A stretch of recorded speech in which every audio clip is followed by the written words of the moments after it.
What is Pac'n, ladies and gentlemen?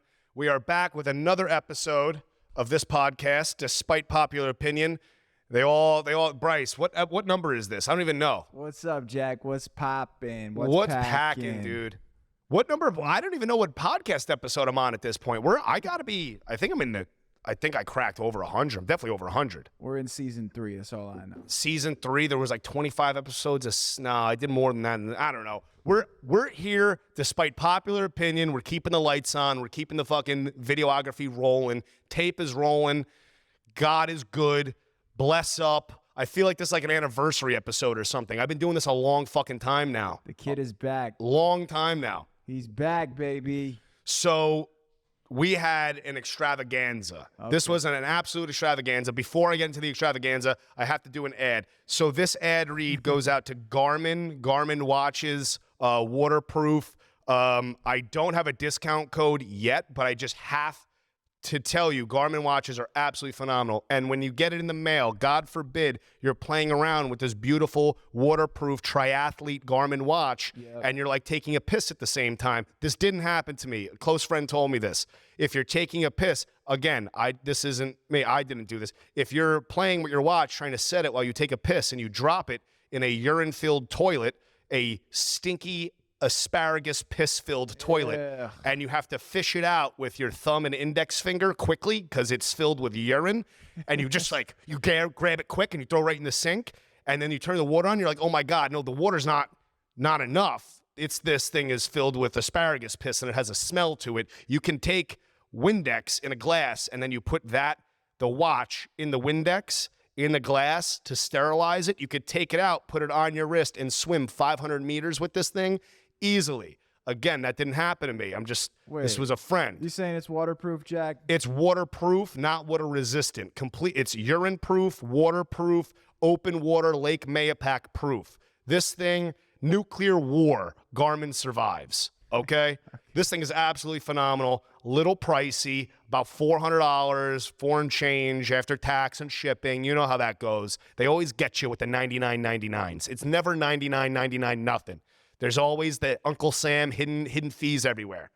But I have nothing but good things to say about this Garmin. And it smells delicious. This one smells delicious. Not like a nasty asparagus-filled piss toilet. Doesn't smell like that.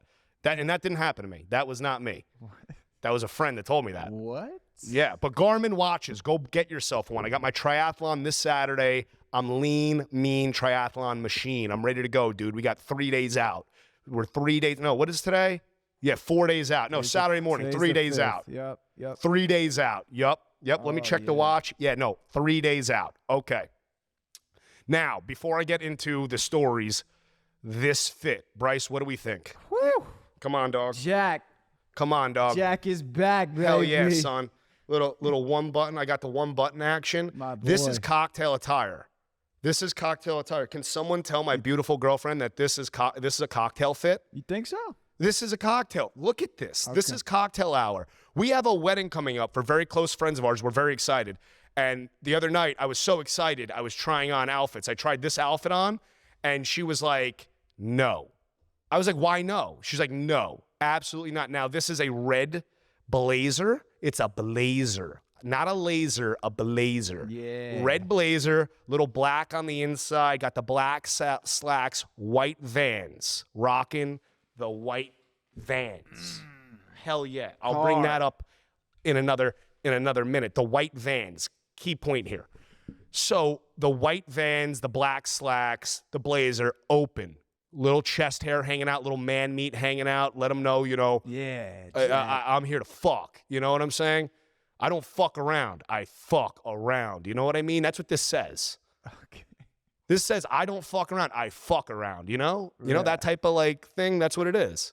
So Bianca shot this down. She said absolutely fucking not, because she don't fuck around either. So now I wear it on here. I want the people to comment and vote and tell me to wear this to cocktail hour, to a cocktail hour themed party. It's like a casual, classy type of thing, What do you think, people? What do you think? Should Jack wear the cocktail outfit or not? Oh, yeah. I'm posing. Alrighty, Oh, people. yeah. I feel We good. need to I feel good. know. I look good. This is what we're doing, dude. Bryce, I may wear this. I may wear this despite Bianca's request.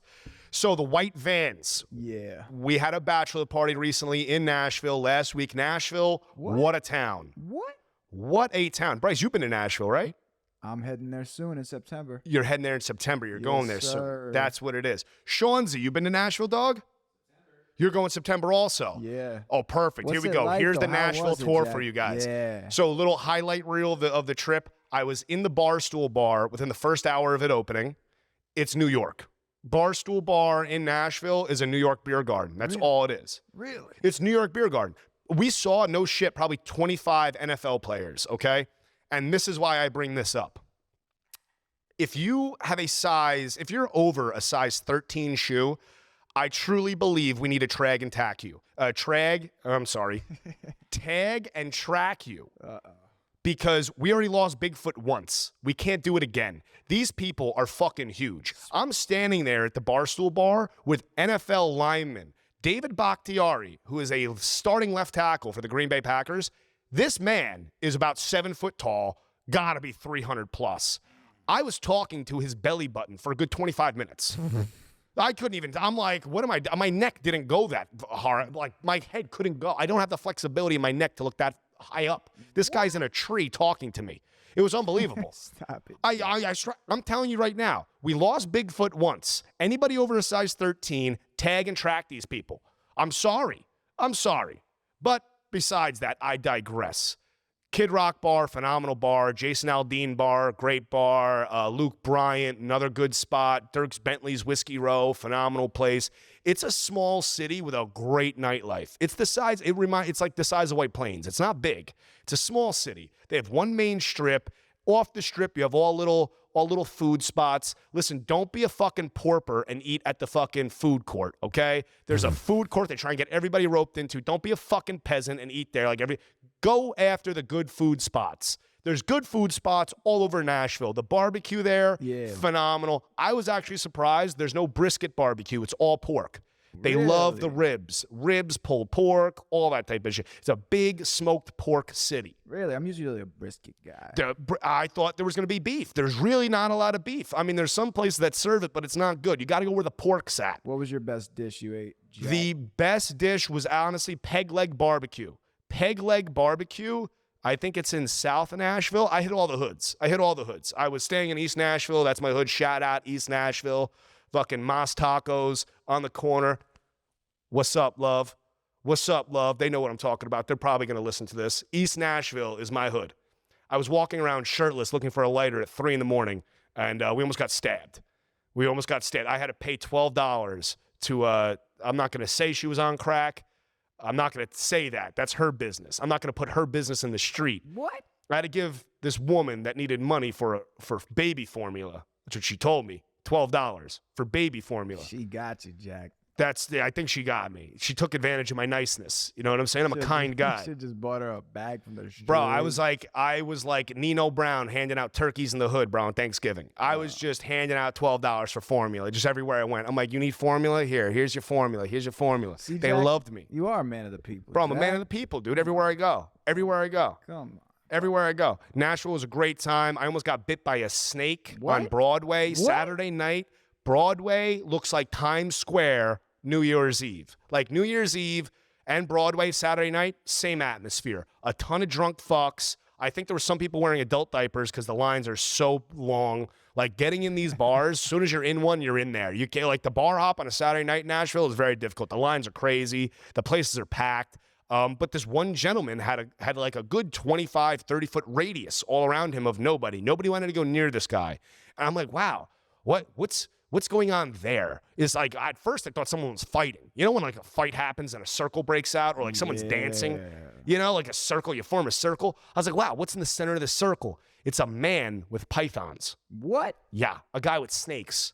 Straight up giant snakes. He's just out there in the middle of the street like People are afraid of snakes. They are. They're terrified of snakes. This is like, I don't know what that's about with the human people.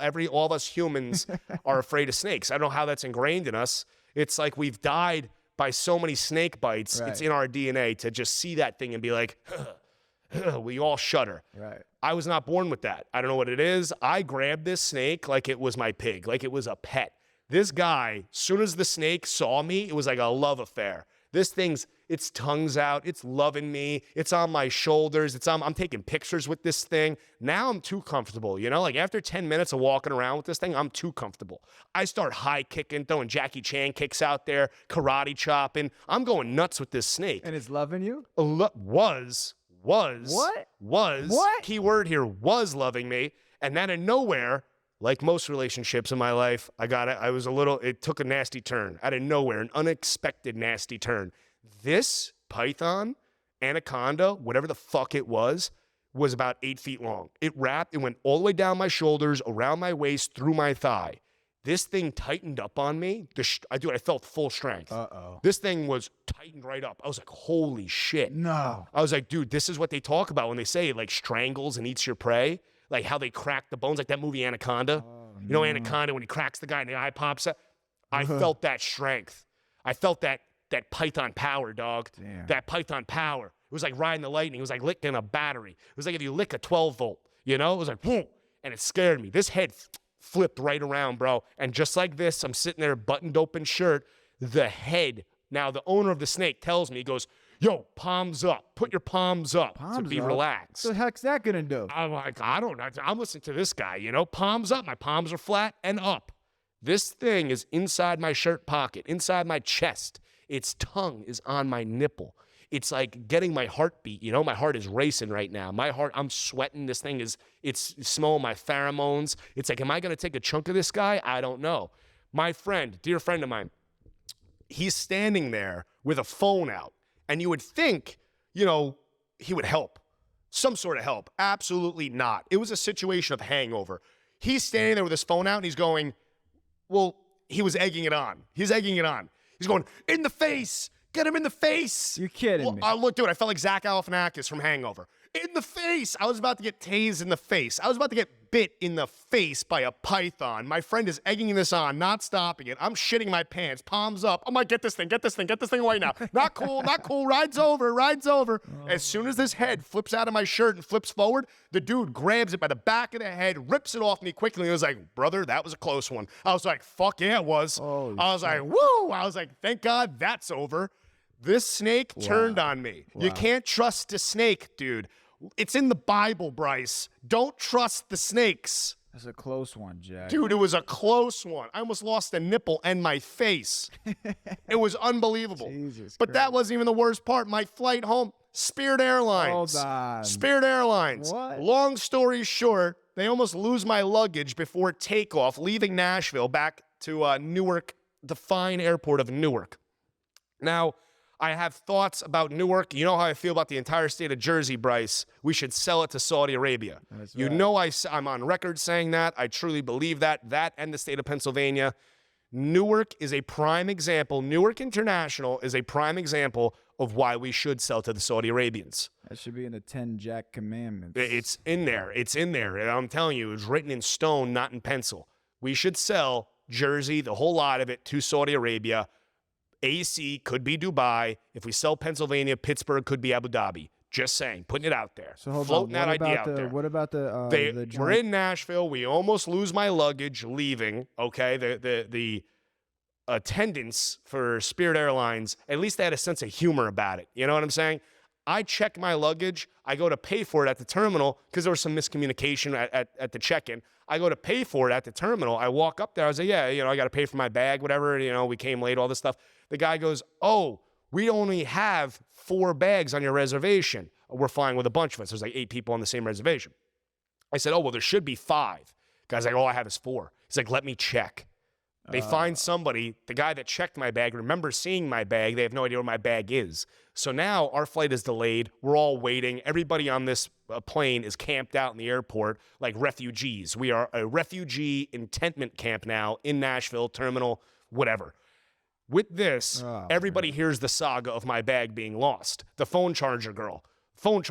She was up front. She was running the comms for me. She was checking on my bag better than I was.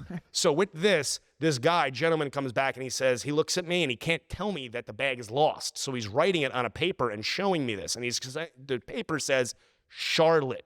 The guy's talking to me. He's like, sir, you have to go to the website and fill out a thing and flash me the paper. He's like, Charlotte. I'm like, you gotta be kidding me. My bag's in Charlotte? And then he tells me, give me 20 minutes. I don't think the plane for Charlotte left yet. Give me 20 minutes. I'm like, oh, come on. That's what I said, Bryce. I'm like, what is going on here? Jeez. So with this, I'm waiting patiently like a good soldier, manning my post outside the terminal. About an hour goes by. I yell up to phone charger girl. I'm like, how's my bag? The management, whoever the management was at the Spirit kiosk thing, comes over the intercom. She doesn't say my bag. She doesn't say anything. She goes, San Diego. What? I was like, what? What?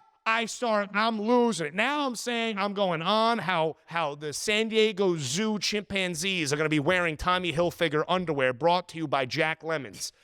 I am living. First off, it was going, how do you go from Charlotte to complete opposite ends of the country? How does that even happen? How did it even happen? So with this now, upset is an understatement. I am cracking jokes. Thank God I have a good sense of humor because I'm cracking jokes. I came to grips.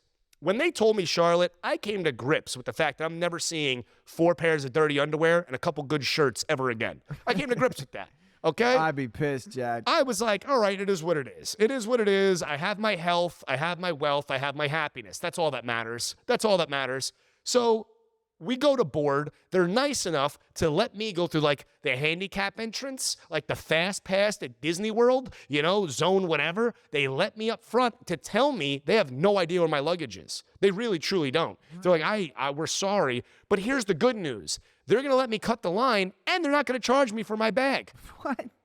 That's what the woman online said. This nice older woman online started laughing and she's like, oh, they're not going to charge you for it. I was like, the irony here of Spirit, it's unbelievable. They're not going to charge me for losing my own luggage. I love that. That's great. Thank you, Spirit fucking Airlines. Yeah, and the $50 voucher you sent me, shove it. Take it to the fucking chin, dog. I'm never going on that plane again. We get on the plane. We take off out of Nashville, right? Everybody listening, I am here. It's a miracle. I am here on a Spirit Air. This was a yellow chariot ready to take my ass right to hell. That's what this Spirit flight was. Stop it, This, Jack. Bryce, we almost died. What? We fell out of the sky multiple times, bro. What? This flight was the worst flight we've ever had in my entire life. I've ever had in my entire life. You kidding me, Jack? And it was bar none. It was a crime against humanity what happened to us on that tarmac, that goddamn tarmac. We leave Nashville, 3 hours delayed. We finally take off. It's only an hour and 45-minute flight.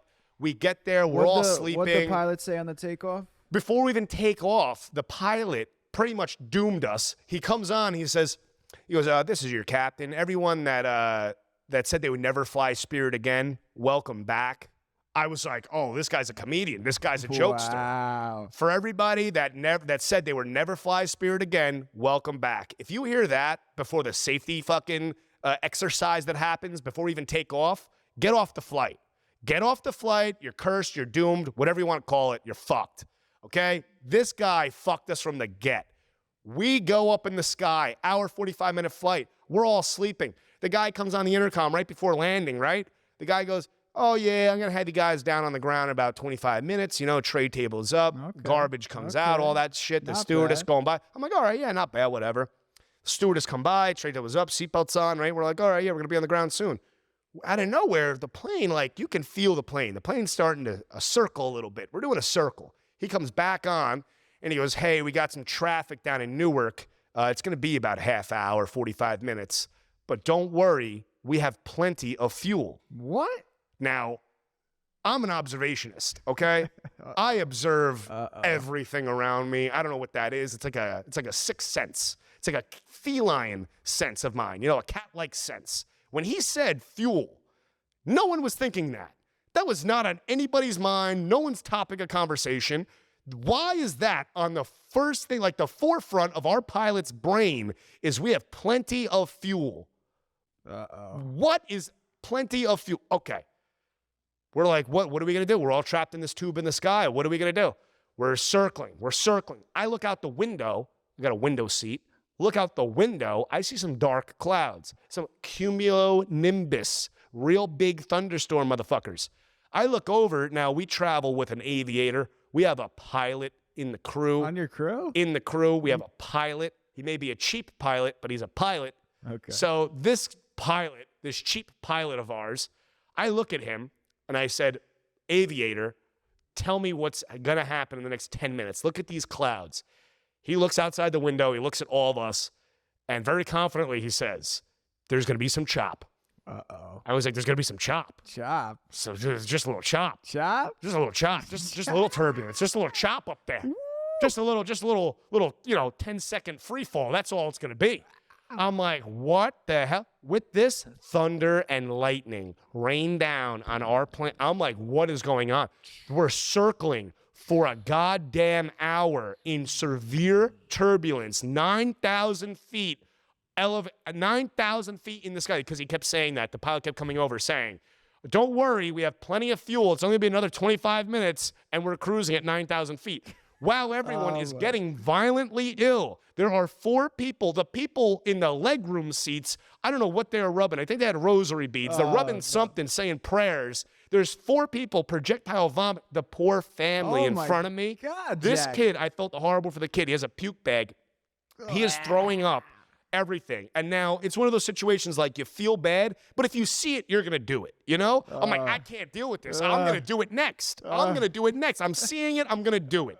So thank God, out of, I don't know, mercy, this pilot says, we're going up. He takes us from 9,000 feet, whatever it is, above the sky, above the clouds, above the storm. Thank God. Going up. But now we're going like south. Like, I'm like, we're not circling no more. We're going in a direction. Where are we going? And of course, Spirit, there's no TVs on the thing. You have no reception. Garbage. We're blind sheep. We're blind sheep in a tin can. That's all we are. One of my dear friends, he's able to get a little reception on his phone. He sees that our plane is over Virginia. No. Over Virginia. No. I'm like, what's going on right now? I thought Newark. This guy comes back over the intercom.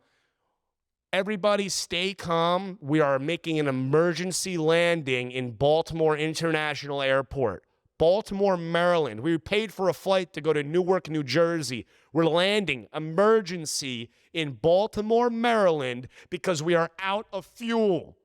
Out of fuel. This is a tin can filled with 150 people free-falling out of the sky. He said, we're not waiting anymore.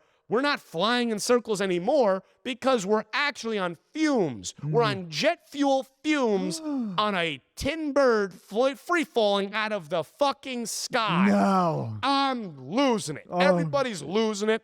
We're like, get us down safely. Get us down safely.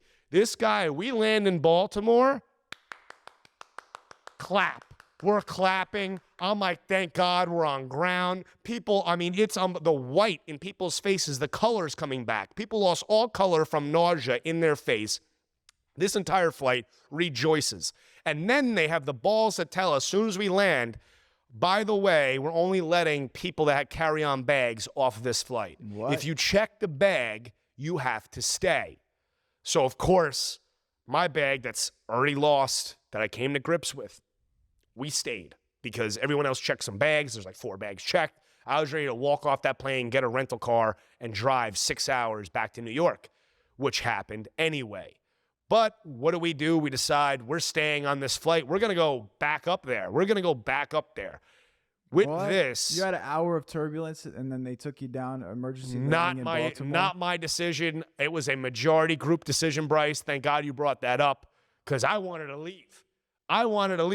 But you know me. I ride for the team, Bryce. I ride for the team. Oh, my God. Listen, if we're going to go down, we're going down together, dog. I'm not leaving no soldier left behind. You know what I'm saying? I got morals. I got loyalty like that. We're on the fucking plane. They let like 30 people off. So now they close up the hatch, put us back on the tarmac.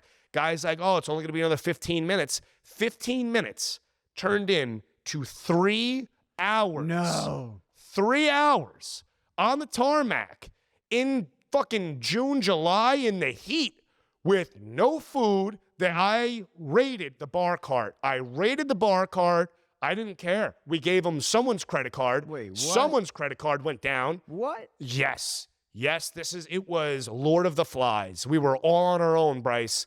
It became very tribal. I was repping zone 3. It became very tribal. Everyone was that Spirit flight. Yeah, the people paint the scene. The people that are listening that were on that flight fully understand what occurred, and they will fully understand, and I'm sure everyone listening also understand this too. Half the flight loved me. They were loving me. They Googled me. We had a great time, a couple Bloody Marys, maybe a rum and Coke or two. You know, one or two, never hurt nobody.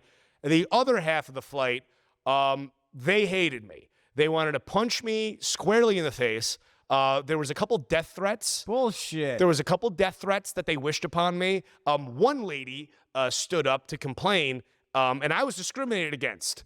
Okay? What? Now, prior to me drinking, this woman got up and complained about me. And so what happened was we're waiting there for about half hour before the captain, the pilot, whatever, gave us the okay to start boozing. And as soon as he gives us the okay, I'm like, run that credit card. We're passing out nips, dog. And I'm the stewardess now. I'm the captain now. I'm the stewardess now. I have nip bottles in the fucking tin. How'd you get them? What? Bro, I'm handing out mixer cans of Bloody Mary mix, margarita mix in cans, and then the nips to go with it. There's bachelorette parties stuck here. There's bachelor parties stuck here. This is a party plane, okay? This is a party plane mixed in. Not even off the tarmac yet. We're not even off the. We're back on it. They put us back on the tarmac. This is the only flight I've taken off and landed and still didn't end up in my destination. We took off, landed, and still weren't where we were supposed to be. They put us back in the tarmac. I turned this rear section of the plane, zone 3, into a goddamn party.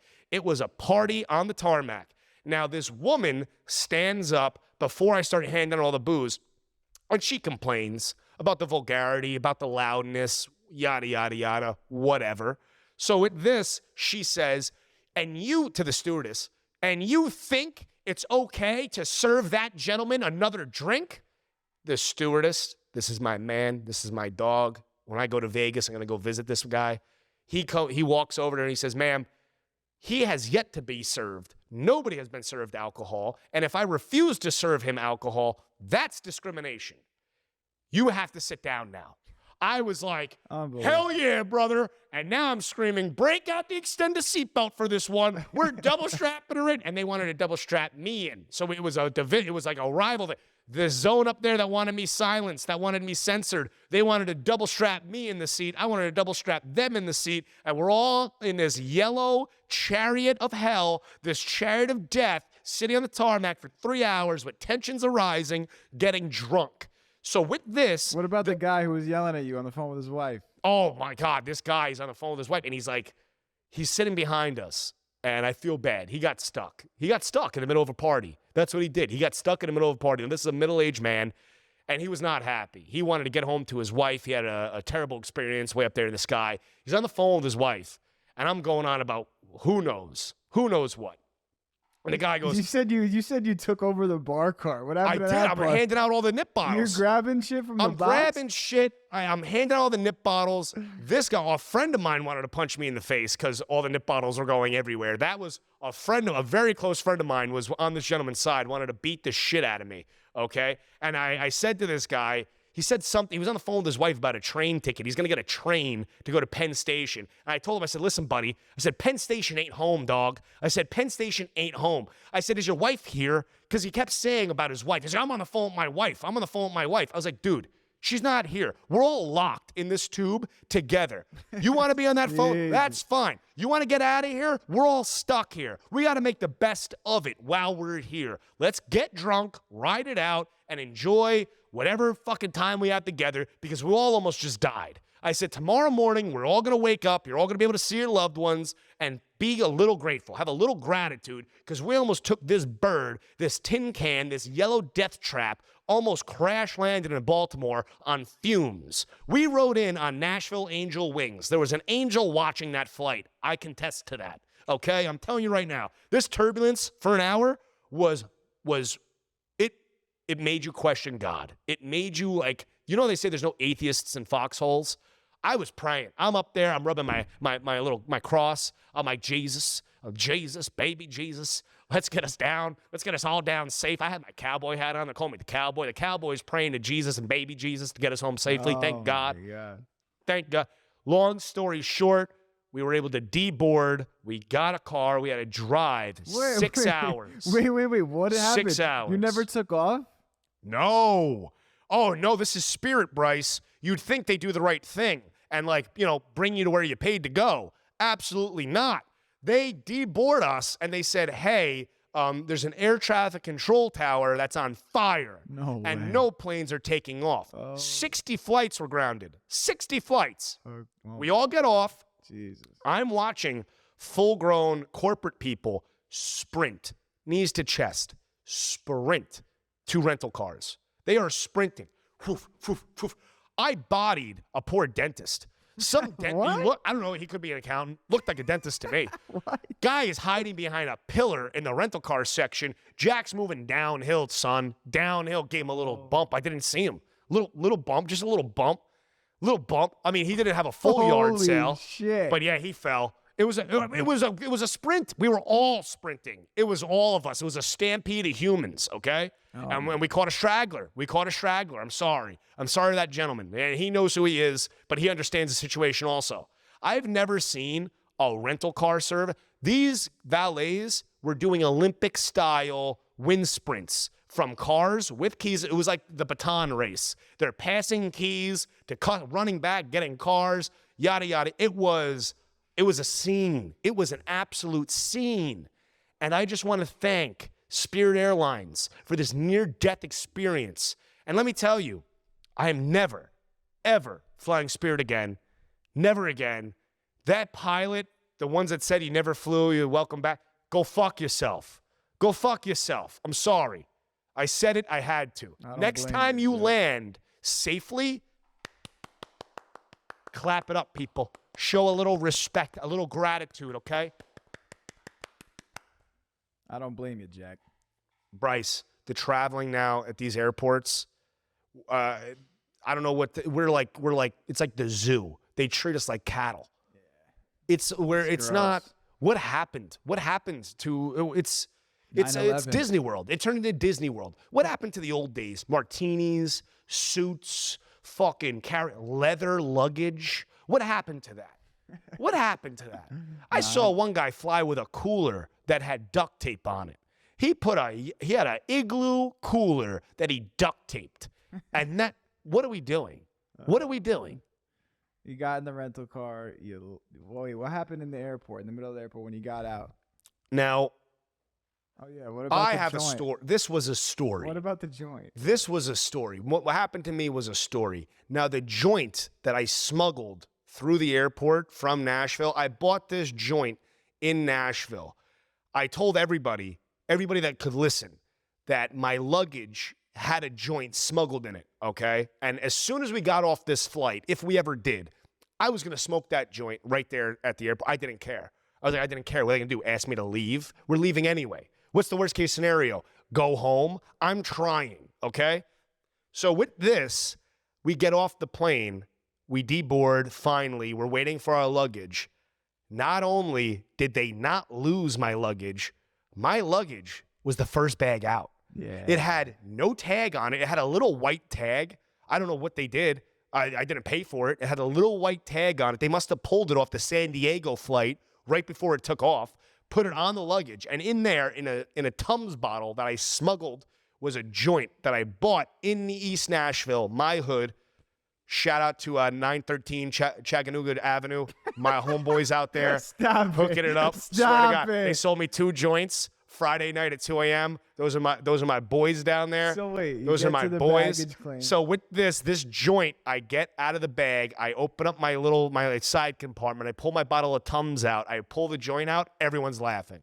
Everybody is fucking laughing. They're like, this fucking guy is unbelievable. Unbelievable. Of course, he would have his luggage. He would have a joint. The gentleman that I was like, he was on the phone with his wife. He was like, ugh. He's standing outside the terminal on the phone again with his wife. And I'm like, who has a lighter? Who has a lighter? And I'm like, everyone hears me. This guy is standing outside. I pop my head out. I'm all, you have a lighter, bro? Guy he pulls out a blue Bic, fucking sparks the thing up. I run over to him like a porper, like I just discovered fire, and I just take a drag, get a little cherry on that thing. This guy, he's on the phone with his wife, pulls the phone out. He goes, listen, bro, you're actually pretty funny. I was like, oh my God, that was like the cosign of my life. I don't even know this gentleman. I hope he made it home safely. But the fact that he hated me, wanted to punch me in the face, went from that to giving me a light on the sidewalk. We're all human people. We have more in common than we do apart. Okay, we're all humans. This guy was a saint. I right there on the sidewalk. I don't care. I took a couple drags, and then on the run we went on a shuttle bus to the rental car. This joint was.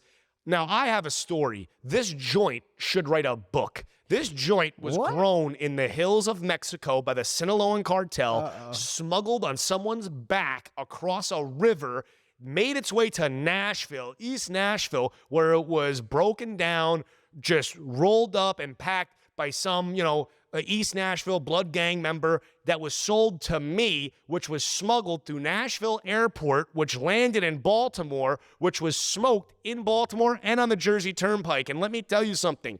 This magical joint, I call it the Hanukkah joint, because it burned for 7 days and 7 fucking nights. This was the greatest joint I've ever seen in my life. It burned. I smoked this thing. I think I just finished it finally the other night, like 2 nights ago. This thing was, it burned so slow. This joint had special powers, dog.